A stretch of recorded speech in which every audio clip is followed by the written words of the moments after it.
Hello and welcome to the Literary Lair. Way back in 2012, when I first started this show, I looked at Star Trek Countdown.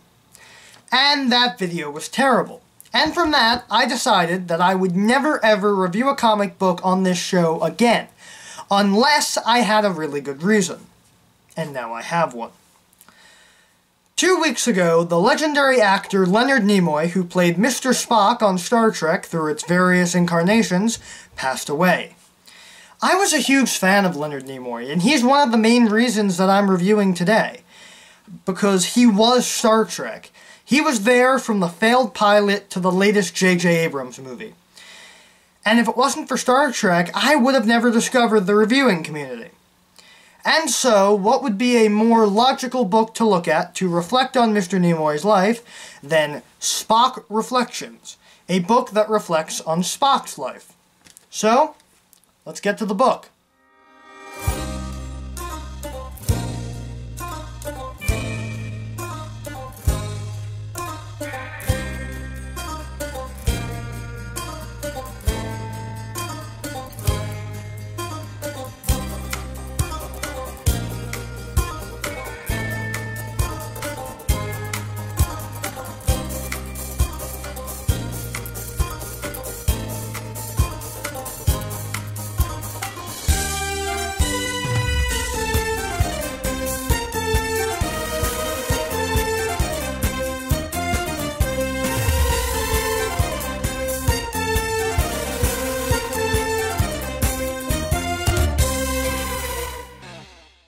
This is a trade paperback, there are multiple covers, and they're all amazing.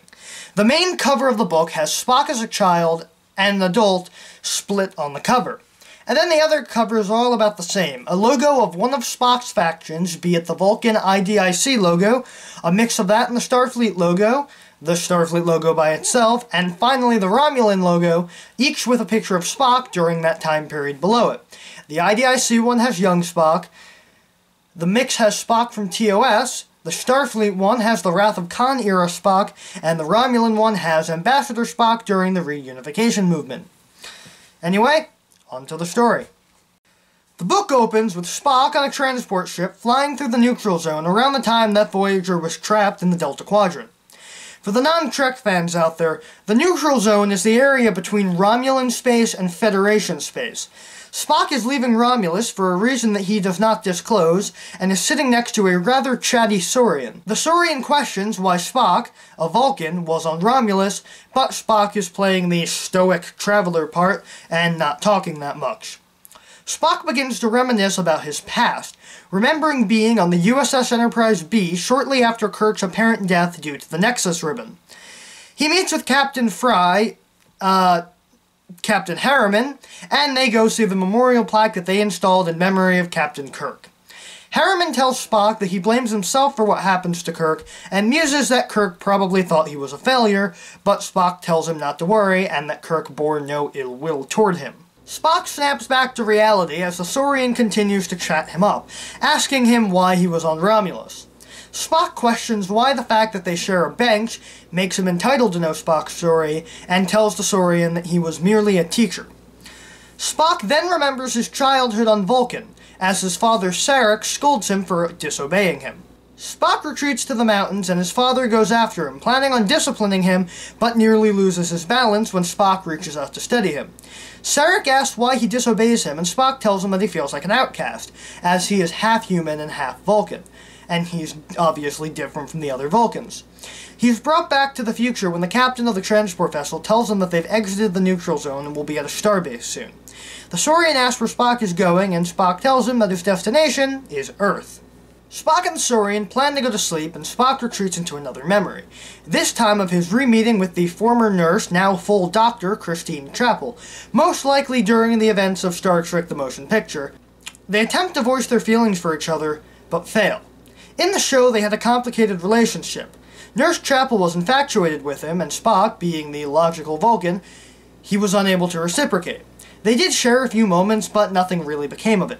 The ship lurches, and the annoying Saurian bugs Spock again, leading to a memory of when he had just joined the Enterprise under the command of Christopher Pike. Pike is trying to get Spock engaged with the crew, to no avail.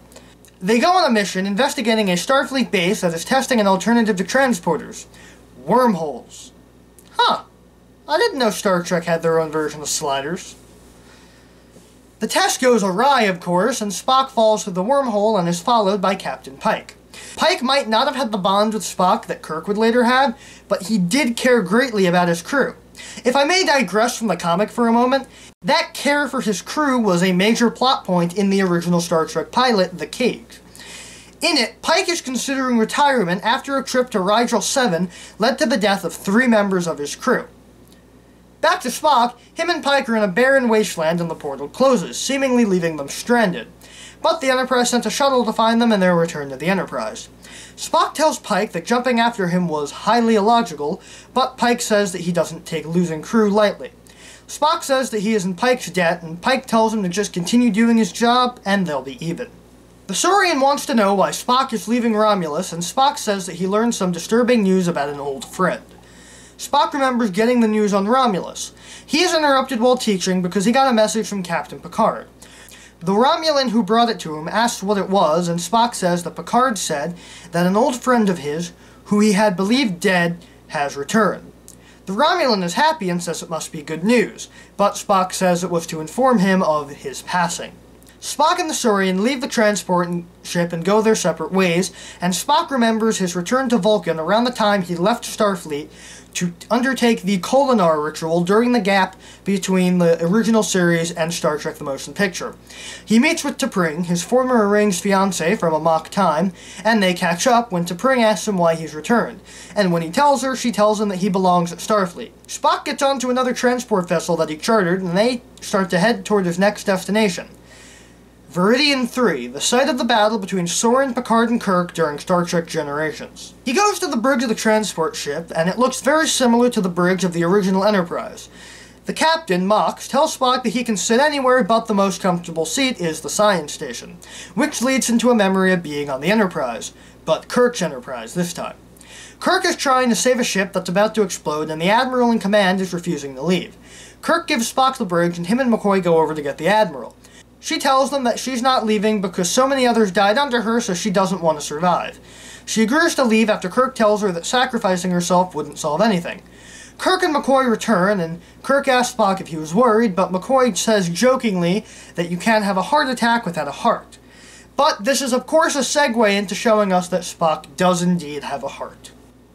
We see Spock on Veridian 3 as the message from Picard is read to us. Picard explains the plot of Star Trek Generations, and Spock retrieves Kirk's body to return it to Earth, keeping it in a torpedo tube, much like Kirk had done for him long ago. This leads to a memory of a conversation between Spock and Saavik during the time around Star Trek II about humans and their lack of logic. Spock goes to engineering to inspect, and a leak springs, and Scotty's nephew, Peter Prescott, goes in to stop it despite Scotty's objections. This is foreshadowing of the later events of Wrath of Khan, and everyone turns out okay. Spock finally returns to Earth, Iowa to be exact, and beams Kirk's body down into his gravesite set up after his disappearance into the Nexus in 2293.